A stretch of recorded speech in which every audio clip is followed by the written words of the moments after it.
Hello everyone, आपका स्वागत है मिशन शिक्षा में changing the way of education. आज हम पढ़ने वाले 6th क्लास साइंस का चैप्टर नंबर 7। कौन सा? पौधों को जानिए। इस अध्याय में पौधों के बारे में अध्ययन करेंगे। अध्याय के नाम से पता चल रहा है क्या होगा इसमें। संपूर्ण पौधों का अध्ययन होगा। पौधे कौन कौन से होते हैं, किस किस प्रकार के होते हैं, इसी के बारे में हम इस पूरे अध्याय में पढ़ेंगे। इस अध्याय को हम दो पार्टों में पढ़ेंगे।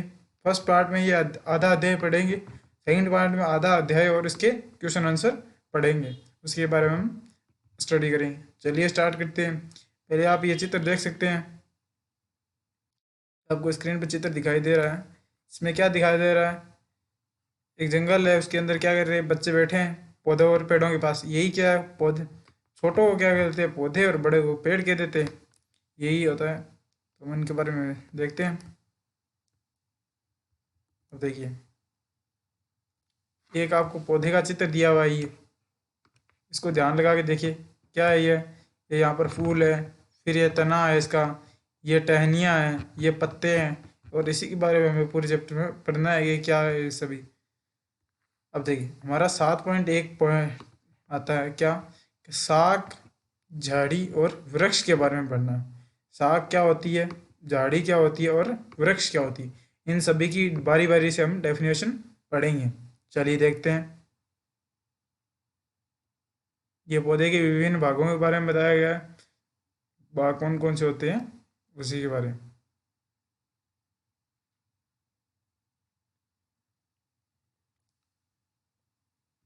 चलिए, ये देखिए, यहाँ पर क्या कहा गया? कोमल तने वाले पौधों के अध्ययन के लिए खरपतवार का प्रयोग किया करें। खरपतवार का प्रयोग करें। क्या आप जानते हैं खरपतवार क्या होते हैं? आपको क्वेश्चन आ सकता है एग्जाम में कि खरपतवार क्या होता है। तो खेतों या बगीचों या गमलों में कुछ अनचाहे पौधे स्वतः उग जाते हैं, जो अपने हमारी इच्छा से नहीं उगते, अपनी स्वतः अपनी इच्छा से उग जाते हैं। उन्हें क्या कहते हैं? हम खरपतवार कहते हैं। उन्हीं का क्या नाम देते हैं? हम खरपतवार।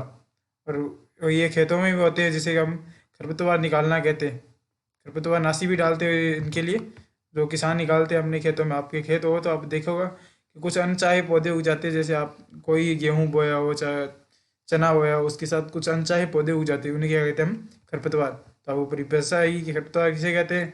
वे मुख्य पौधे के साथ कुछ अनचाहे पौधे उग जाते हैं, उन्हें क्या कहते हैं? हम खरपतवार कहते हैं, जिनका उपयोग हमारे लिए कोई काम का नहीं होता।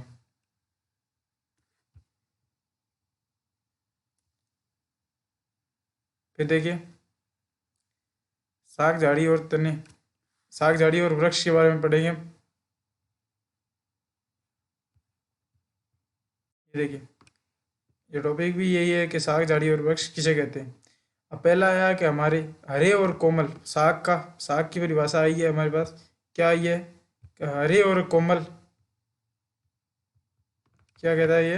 हरे और कोमल पौधों को क्या कहते हैं? हम साग कहते हैं। जो छोटे छोटे होते हैं उन्हें क्या कहते हैं? हम साग, जो हरे और कोमल होते हैं। जैसे आपको ये चित्र दिखाई दे रहा है, इस चित्र में बताया गया है। ये देखिए, ये क्या है? ए नंबर, ये वाला, ये क्या है? हमारा साग है। इसे क्या कहेंगे? हम साग कहेंगे।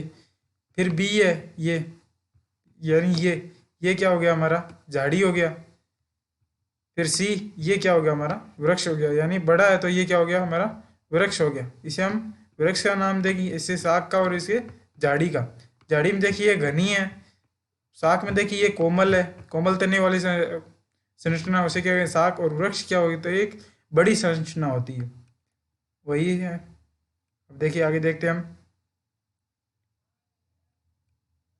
आगे क्या बताया गया हमें? झाड़ी के बारे में बताया गया कुछ पॉइंट्स। झाड़ी किसे कहते हैं? कुछ पौधों में साग तने के आधार पर, शाखाएं तने के आधार के समीप से निकलती है। मैंने आपको झाड़ी की संरचना में दिखाया गया कि झाड़ी कैसे होती है। जो देखिए, ये यहाँ पर ऐसे, तो उसके ये तना है, उसके नीचे यहाँ से निकलेगी, तो उसे क्या कहेंगे? हम झाड़ी कहेंगे। तना कठोर होता है परंतु अधिक मोटा नहीं होता। उसकी मोटाई क्या होती है? कम होती है। लेकिन वृक्ष की मोटाई क्या होगी? ज़्यादा। और परंतु शाख से क्या होगी? इसकी मोटाई थोड़ी अधिक होगी, कठोर होगी। और ये शाखाएं कहाँ से निकलेगी? आधार के समीप से, जहाँ से उग रहा है, उसे क्या है कि हम झाड़ी का नाम दे देंगे। क्या नाम देंगे हम इसे? झाड़ी का, इसे हम झाड़ी कहेंगे।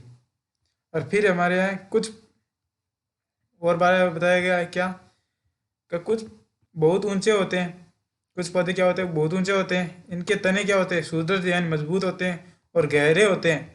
इनकी शाखाएं भूमि के अधिक अधिक ऊंचाई पर होती है। शाखाएं क्या होती है अधिक ऊंचाई पर होती है, पर तने के आधार से निकलती है। क्या शाखाएं क्या ऊंची होती है और उसकी जो शाखाएं हैं वो कहाँ से निकलती है, तने के आधार से निकलती है, तने की ऊंचाई से निकलती है, आधार से नहीं निकलती। आधार से कहाँ किस में निकलती है, शाख झाड़ी में निकलती है। इन्हें क्या कहते हैं हम, वृक्ष। अब देखिए इन तीनों का डिफरेंस समझिए, शाख झाड़ी और वृक्ष में। शाख क्या होती है, कोमल और छोटे पौधे होते हैं। झाड़ी क्या होती है, झाड़ी के आधार समीप से निकलती है शाखाएं। और इसमें वृक्ष में क्या निकलती है, ऊंचाई से निकलती है शाखाएं। फिर शाख क्या होती है, कोमल होती है। झाड़ी क्या होती है, कठोर होती है, लेकिन इसका तना क्या नहीं है, मोटा नहीं होता। लेकिन ये क्या होती है, कठोर भी होती है और तना भी मोटा होता है। ये दो दो डिफरेंस में होते हैं, तो आपको ध्यान रखना, आपको आ जाए कि साग झाड़ी और तने, साग झाड़ी और वृक्ष में क्या अंतर होता है। इसी के बारे में आपको पूछ लिया जाता है, उसको आपने आंसर देना है।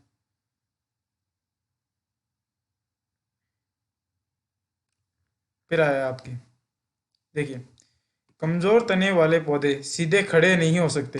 कमजोर तने वाले पौधे क्या नहीं, सीधे खड़े नहीं हो सकते, और ये भूमि पर फैल जाते हैं। या फैल के, जैसे आपने बेलें भी देखी हुई, वही उन्हीं का उदाहरण है।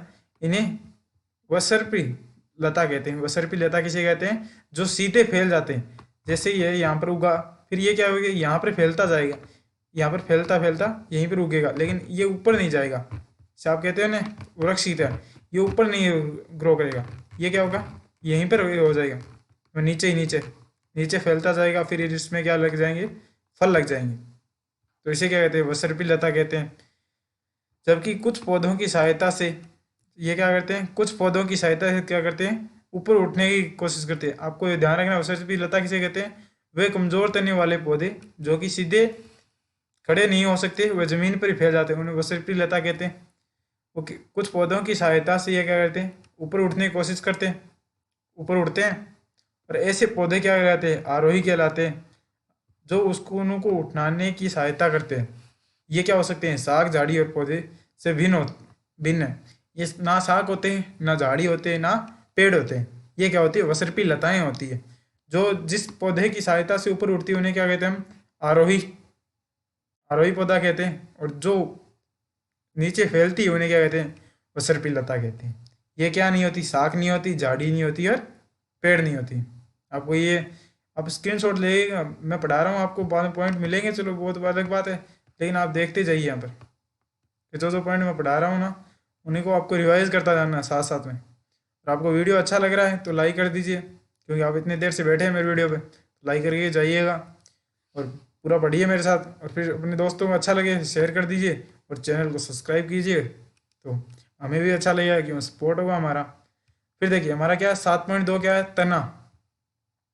तने का किस प्रकार से हम डिफाइन करते हैं, तना क्या होता है।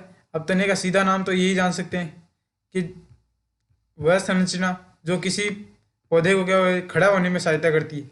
आपके आसपास पेड़ पौधे तो आपने देखे होंगे, केजड़ी देख ली और अनेक पेड़ पौधे देख लिए आपने, तो उनके क्या होते हैं, बीच में जो संरचना जड़ और पत्तियों के बीच में, जड़ शाखाएं और पत्तियों के बीच में, ये आपकी जड़ होगी, ये आपकी ये संरचना होगी, या ये जो बीच वाली संरचना है, बीच वाले जो कठोर भाग होता है, उसे क्या कहते हैं हम, तना कहते हैं। उसको क्या नाम देते हैं हम, तने का नाम देते हैं।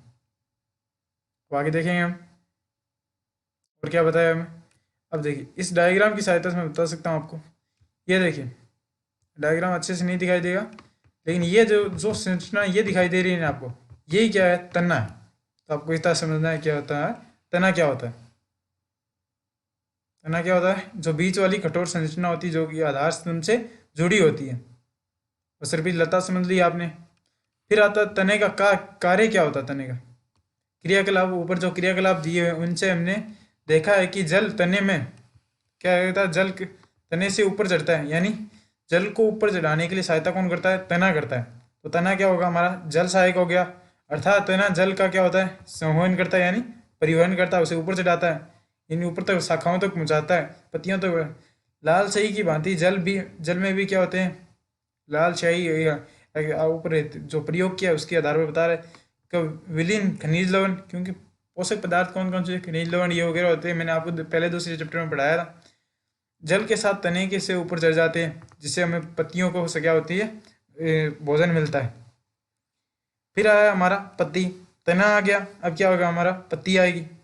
पत्ती कहते हैं, किसे कहते हैं, पत्ती वह, पत्ती का वह भाग जिसके द्वारा तने से जुड़ी होती है, उन्हें क्या कहते हैं हम, पर्णवर्त कहते हैं।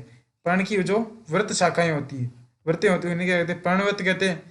पत्ते के चपटे हरे भाग को क्या कहते हैं, फलक कहते हैं। जो चपटा हरा भाग होता है ना ऊपर वाला, उसे क्या कहते हैं हम, फलक का नाम देते हैं। फलक किसे कहते हैं ये बताया आपको। फिर हमारा ऊपर आता है, ये देखिए, पत्ती के विषय में और अधिक जानकारी प्राप्त करने के लिए हम क्या करेंगे, कुछ प्रयोग करेंगे। जैसे आप देखिए यहाँ पर प्रयोग कर रहा है, ये क्या प्रयोग कर रहा है, इस प्रयोग को पढ़ेंगे हम, थोड़ा काम आएगा हमारे। क्या कर रहा है, एक पत्ती को एक सफ़ेद कागज़ पर तथा तो अपनी कॉपी के पन्ने के नीचे रखिए, सफ़ेद कागज़ या अथवा अपनी कॉपी के पन्ने के नीचे रखिए। चित्र 7.9 में क्या दर्शाया गया है, चित्र 7.9 दिखाई दे रहा है आपको, ऐसे रखना है आपको। फिर क्या करना है, ये एक्सपेरिमेंट आपसे हो तो घर पर आप कर सकते हैं। दर्शाया गया है कि तरीके से एक स्थान पर दबाकर पकड़े रखिए और अपनी पेंसिल की सहायता से तिरछा जो ऐसे नोक तिरछी करके उसकी नोक से क्या कीजिए, कागज़ पर भाग नीचे रगड़िए। तो धीरे धीरे रगड़िए, क्या करना है, रगड़ना करना है अपना,